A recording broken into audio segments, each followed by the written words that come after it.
Hey guys, आज हम class 6 civics का चैप्टर 5 करने जा रहे हैं, पंचायती राज। पहले के चैप्टर्स में हमने ये डिस्कस कर लिया था कि एक डेमोक्रेसी में लोग अपने रिप्रेजेंटेटिव्स खुद सिलेक्ट करते हैं, लेकिन उसके बाद क्या, what happens after that, how are decisions made. तो आज हम यही क्वेश्चंस आंसर करने जा रहे हैं, specially in rural India. In this chapter, we will study how decisions are made in the rural areas और हम दो बहुत ही important terms के बारे में पढ़ने वाले हैं, ग्राम पंचायत and ग्राम सभा। As usual, एकदम simple format में इस chapter को complete कर लेंगे। So let's start. Start करते हैं basic से। There are two institutions at the village level. Village level पे दो institutions होते हैं, ग्राम सभा और ग्राम पंचायत। ग्राम पंचायत में पंचायत members होते हैं, जिनको पंच कहा जाता है। ये पंचायत members ग्राम सभा के लोग इलेक्ट करते हैं। पंचायत के जो प्रेसिडेंट होते हैं उनको सरपंच कहते हैं और ग्राम पंचायत को 5 इयर्स के लिए इलेक्ट किया जाता है। मतलब 5 इयर्स के बाद फिर से इलेक्शंस होंगे और नई ग्राम पंचायत सिलेक्ट करी जाएगी। तो अब इसको डिटेल में पढ़ते हैं। ग्राम सभा क्या होती है? एक पंचायत जो भी एरिया कवर करता है उसमें जितने भी अडल्ट रहते हैं उनको ग्राम सभा में इंक्लूड किया जाता है। तो जो पंचायत है that can cover only 1 village या फिर एक से ज्यादा विलेजेस। अलग अलग पंचायत में अलग अलग नंबर ऑफ विलेजेस होते हैं। तो इसीलिए who can become a member of the gram Sabha? Anyone who is above the age of 18, मतलब अडल्ट है, and they should have the right to vote. तो जो भी उस एरिया में रह रहा है और ये दोनों रिक्वायरमेंट्स फुलफिल कर रहा है, that person is a member of the ग्राम सभा। जैसा कि हमने कहा कि किसी भी विलेज पंचायत में एक विलेज हो सकता है या फिर अ ग्रुप ऑफ विलेजेस हो सकता है, ठीक है। तो फिर हर पंचायत को छोटे एरियाज में डिवाइड किया जाता है जिसको वार्ड कहते हैं, और हर वार्ड एक रिप्रेजेंटेटिव इलेक्ट करता है जिसको वार्ड मेंबर कहा जाता है या फिर हिंदी में पंच। और पूरे ग्राम सभा के, अभी हमने पढ़ा था कि ग्राम सभा क्या होता है, तो पूरे ग्राम सभा के जितने भी मेंबर्स हैं सब के सब एक और इंसान को वोट करते हैं जो पंचायत प्रेसिडेंट बनता है, जिसको हम कहते हैं सरपंच हिंदी में। तो जितने भी वार्ड के मेंबर्स हैं और जो सरपंच हैं, इन सबको कंबाइन करके बनती है ग्राम पंचायत। लेकिन आई एम श्योर अभी तक समझ में क्लियरली नहीं आया होगा। तो अब हम अपना सिग्नेचर स्टाइल फॉलो करते हैं और इसको इंटरेस्टिंग बना के क्लियर वे में आपको समझाते हैं। ये जो हमने पर्पल रेक्टेंगल बनाया है, अज्यूम करते हैं कि ये वो एरिया है जो एक विलेज पंचायत कवर कर रही है, ठीक है। तो we are assuming any random village panchayat right now, और हम अज्यूम कर रहे हैं कि ये जो रेक्टेंगल है that is the area covered by that village panchayat. इस एरिया के अंदर जितने भी क्रिम्सन डॉट्स हैं, वील अज्यूम कि ये सब अडल्ट्स हैं और इनकी एज 18 ईयर्स से ज्यादा है, और जितने भी ब्लू डॉट्स हैं वो मार्क करते हैं चिल्ड्रन, मतलब anyone who is below the age of 18। तो अभी जो हमने पढ़ा था उसके बेसिस पे क्या आप मुझे बता सकते हैं कि इसमें से ग्राम सभा के मेंबर्स कौन हुए? दैट्स राइट, जिनके पास वोटिंग राइट्स हैं, मतलब विलेज में एवरीवन जो भी 18 ईयर्स से ऊपर की एज का है, that person is a member of the gram Sabha. Simple, ठीक है। अब आगे समझ लेते हैं। तो अब इसी एरिया को जो एक पंचायत के अंडर में आता है, इसको हम वार्ड्स में डिवाइड करते हैं। अब आप मुझसे पूछोगे कि कैसे मालूम भाई कि कितने वार्ड्स में डिवाइड करना चाहिए, कितने वार्ड्स होते हैं? तो ये आपके चैप्टर में नहीं दिया हुआ है, लेकिन फॉर ऑल दोज पीपल जो कॉम्पिटिटिव एग्जाम्स के लिए प्रिपेयर कर रहे हैं, हमने इसका आंसर आपके लिए ढूंढ रखा है। अब पढ़ाई कर ही रहे हैं तो अच्छे से डिटेल में करते हैं, है ना। यहाँ पे हम आपको क्लिपिंग दिखा रहे हैं एक ऑफिशियल गवर्नमेंट डॉक्यूमेंट की। ये हमें इंडियन गवर्नमेंट की वेबसाइट पे मिला था और इसमें क्लियरली मार्क्ड है कि ग्राम पंचायत में 7 से 17 तक मेंबर्स हो सकते हैं जो हर वार्ड से इलेक्ट किए जाते हैं, और इनको पंच कहा जाता है। जो विलेज के लोग होते हैं वही लोग पंचेस को सिलेक्ट करते हैं, और कितने ग्राम पंचायत के मेंबर्स होंगे ये कैसे डिसाइड होता है, उसका भी नंबर दिया हुआ है कि उस विलेज की पॉपुलेशन कितनी है या उस पंचायत एरिया की पॉपुलेशन कितनी है, उसके ऊपर डिपेंड करता है कि how many people will be elected in the panchayat of that area. जैसे अगर विलेज की पॉपुलेशन 600 से 1500 के बीच में है, so that area will have 7 panchayat members, और यही अगर उस एरिया की पॉपुलेशन 9000 है तो वहां पे 17 पंचायत मेंबर्स होंगे। Interesting right? ये आपके कॉम्पिटिटिव एग्जाम्स में भी बहुत हेल्प करेगा। हम एग्जाम्पल लेते हैं, हम अज्यूम कर लेते हैं कि ये जो एरिया है इसको 6 छोटे हिस्सों में डिवाइड किया गया है। इन छोटे हिस्सों को हम कहेंगे वार्ड्स, ठीक है। अब हर वार्ड से एक मेंबर इलेक्ट किया जाएगा, मतलब उस छोटे एरिया में, उस वार्ड में जितने भी लोग रह रहे हैं वो आपस में एक इंसान को इलेक्ट करेंगे जो उनका लीडर बनेगा। It is the same thing कि जैसे क्लास 6 के जो बच्चे हैं हमने उनको सेक्शंस में डिवाइड कर दिया, ABCD, ठीक है, और हर सेक्शन ने अपने में से एक मॉनिटर चूज किया। जैसे वहां पे क्लास मॉनिटर होता है, यहाँ पे उसको हम कहेंगे वार्ड मेंबर या फिर पंच। और अब जितने भी लोग हैं पूरे ग्राम सभा में, मतलब द इंटायर पॉपुलेशन जो 18 ईयर्स से ऊपर है, वो सारे के सारे मिलके एक पर्सन इलेक्ट करेंगे जो पंचायत प्रेसिडेंट बनेगा, जिसको हम कहेंगे सरपंच। ये वैसा ही है कि अगर क्लास 6 के सारे बच्चे मिलके एक इंसान को सिलेक्ट करें जो उनका कह लीजिए हेड बॉय या हेड गर्ल बनेगा, तो यहाँ पे ये वही चीज ट्रांसलेट होती है एज सरपंच। तो अब तो आई एम श्योर कि कोई डाउट होगा ही नहीं, है ना। तो इसी बात पे सब्सक्राइब, लाइक और कमेंट कर दीजिए। हमें बताइए तो कि आपको हमारा पढ़ाने का तरीका पसंद आ रहा है। हमें मोटिवेशन कैसे मिलेगा आगे कंटिन्यू करने का? अब आपकी कन्वीनियंस के लिए हमने एक और काम कर दिया है, हमने ग्राम सभा और ग्राम पंचायत के जो बेसिक डिफरेंसेस हैं उनको भी आपके लिए लिस्ट डाउन कर दिया, जिससे ये याद रखना और आसान हो जाए। ग्राम सभा क्या होती है? A meeting of all adults, जो भी उस एरिया में रह रहा है, जो 18 ईयर्स से ऊपर की एज का है और उसके पास वोटिंग राइट्स हैं, that person is a member of the gram Sabha. Apply कुछ नहीं करना है, डायरेक्टली आप मेंबर बन जाते हैं ग्राम सभा के जैसे ही आप 18 ईयर्स के होते हैं। इसी तरह से ग्राम पंचायत में सिर्फ इलेक्टेड मेंबर्स होते हैं जिनको ग्राम सभा इलेक्ट करती है और डायरेक्टली इलेक्ट करते हैं, and that is why this is part of a democracy. जितनी भी पंचायत हैं ये 5 साल तक पावर में रहती हैं, उसके बाद नई पंचायत इलेक्ट होती है। जितने भी पंचायत के मेंबर्स होते हैं उनको वार्ड मेंबर्स कहा जाता है या फिर पंच कहा जाता है, और पंचायत प्रेसिडेंट को सरपंच कहा जाता है। अब तक तो ये सब आपके दिमाग में बैठ गया होगा, अब आप कभी नहीं भूलेंगे, राइट? आगे बढ़ते हैं, फिर सेक्रेटरी के बारे में पढ़ते हैं। ग्राम पंचायत में एक सेक्रेटरी भी होता है और ये वही पर्सन होता है जो ग्राम सभा का भी सेक्रेटरी होता है। लेकिन एक बहुत ही इंपॉर्टेंट बात है, the secretary is not elected. ये बात याद रखिएगा, ये बहुत पूछा जाता है कॉम्पिटिटिव एग्जाम्स में। The secretary of the gram Panchayat and the gram Sabha is not elected, that person is appointed by the government. और सेक्रेटरी की ड्यूटीज क्या होती हैं? ग्राम सभा और ग्राम पंचायत की मीटिंग्स बुलाने की जिम्मेदारी सेक्रेटरी की होती है, और he is also suppose to keep a record of all the proceedings. Proceedings का मतलब मीटिंग में जो भी डिस्कशन हो रहा है या जो भी डिसीजन लिए जा रहे हैं उन सबका एक रिकॉर्ड रखने का काम भी सेक्रेटरी का है।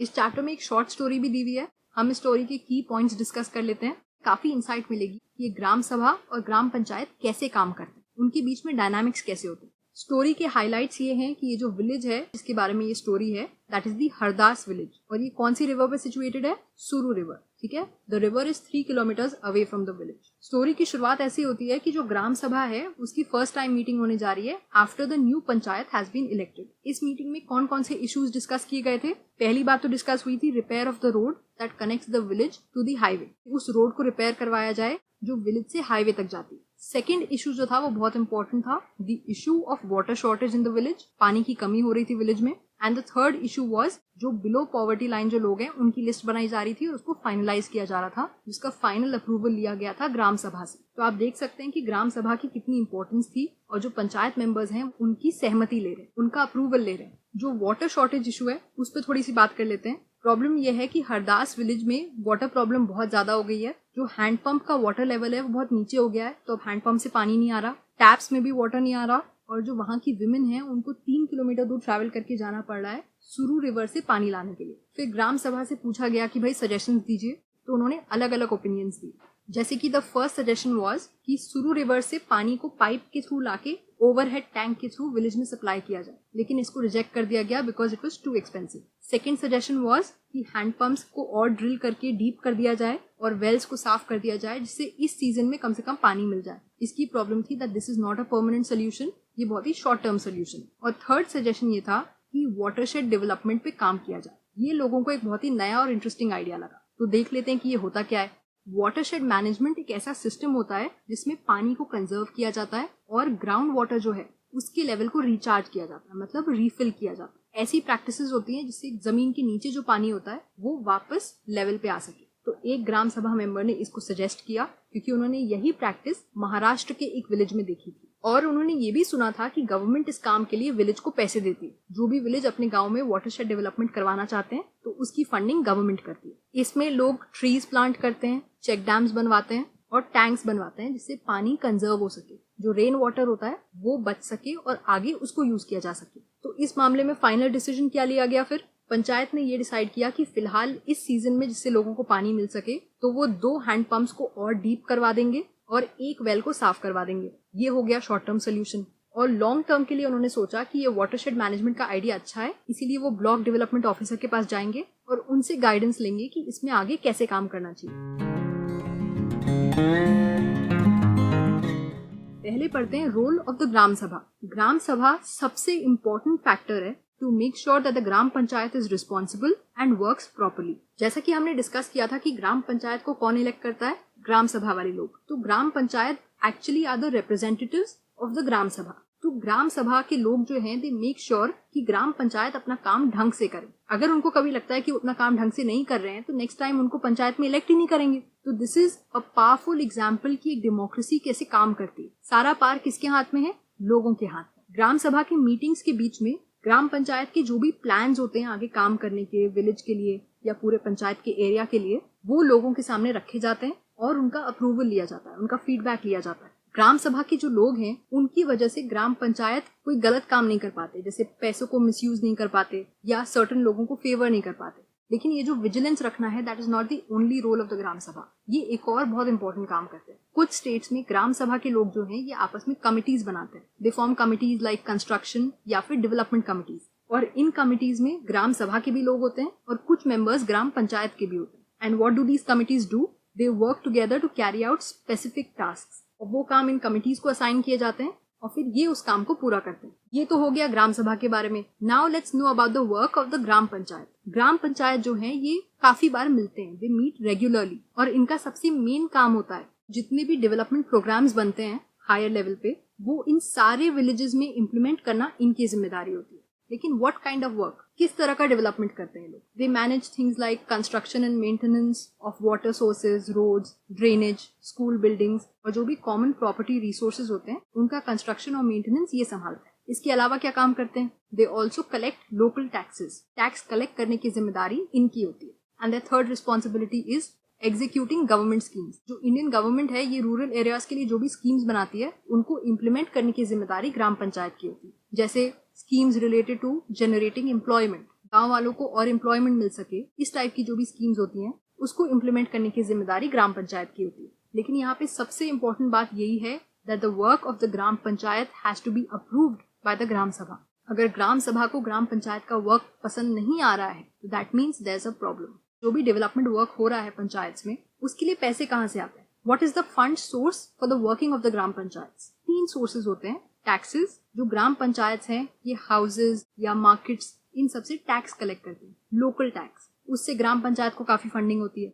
सेकंड सोर्स है गवर्नमेंट स्कीम्स। गवर्नमेंट जो है ये स्कीम स्टार्ट करती है जिससे फंड्स मिलते हैं रूरल एरियाज को, और ये फंड्स कैसे मिलते हैं? थ्रू वेरियस गवर्नमेंट डिपार्टमेंट्स जैसे कि जनपद एंड जिला पंचायत। ये क्या होते हैं ये अभी हम थोड़ी देर में पढ़ेंगे। और थर्ड सोर्स होता है डोनेशंस। जैसे अगर कोई रिच विलेजर है या कोई रिच इंसान है और उसने वहां पे डोनेट कर दिए पैसे कम्युनिटी वर्क के लिए, तो that is also a source of funding for the ग्राम पंचायत। अब हम एक बहुत ही इंपॉर्टेंट चीज स्टार्ट कर रहे हैं, 3 लेवल्स ऑफ द पंचायत। जैसे अभी हमने पढ़ा था जिला परिषद और जनपद, अब हम समझते हैं कि इन टर्म्स का मतलब क्या है। पंचायती राज जो सिस्टम है जो रूरल एरियाज में इम्प्लीमेंट किया गया है वहां डेमोक्रेसी मेंटेन करने के लिए, ये एक प्रोसेस होता है जिसके थ्रू लोग पार्टिसिपेट करते हैं अपनी ही गवर्नमेंट में, which is the basic definition of a democracy. इसीलिए हम कह सकते हैं कि Panchayati Raj system is a very good example of democracy. और पंचायती राज सिस्टम में एक ही सिस्टम नहीं है, there are 3 levels of this government. Gram panchayat, फिर इसके ऊपर आता है जनपद पंचायत, और थर्ड लेवल जो हाईएस्ट लेवल है पंचायती राज में, that is the district panchayat.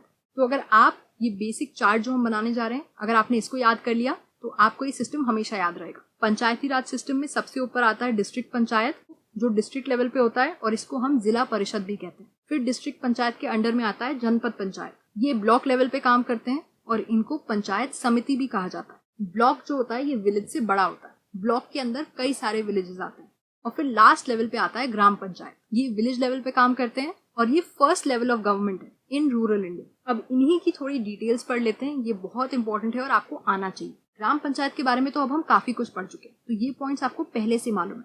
First year democratic government village level पे काम करते हैं, they are answerable to the ग्राम सभा, और इनके अंडर में एक या एक से ज्यादा विलेजेस आ सकते हैं। पंचायत समिति जो होती है ये ब्लॉक लेवल पे काम करती है, जनपद पंचायत भी बोलते हैं, और पंचायत समिति में बहुत सारे ग्राम पंचायत आते हैं, ये पॉइंट इंपॉर्टेंट है। Many gram panchayat are a part of one panchayat samiti. फिर लास्ट लेवल है जिला परिषद, इसको डिस्ट्रिक्ट पंचायत भी कहते हैं, और इनकी 2 ड्यूटीज होती है। फर्स्ट, जिला परिषद जितने भी डेवलपमेंटल प्लान्स होते हैं डिस्ट्रिक्ट लेवल पे वो जिला परिषद बनाती है। So all district level development plans are made at Zila Parishad. और दूसरा एसेंशियल काम ये करते हैं that they regulate the money distribution among all the ग्राम पंचायत। मतलब गवर्नमेंट से जो भी पैसा आता है, जो फंडिंग आती है ग्राम पंचायत के लिए, उसको कैसे मैनेज करना है और कैसे डिस्ट्रीब्यूट करना है वो जिला परिषद हैंडल करता है। लेकिन ये काम ये अकेले नहीं करते हैं, इसमें पंचायत समितिज भी इनकी हेल्प करती है। तो एकदम सिंप्लीफाई करके बेसिक तरीके से हमने आपको इनकी वर्किंग बता दी। बट क्या ये चीज पूरे इंडिया में सेम है? Is there no difference at all? ऐसा नहीं है, ये स्टेट टू स्टेट वेरी कर सकता है।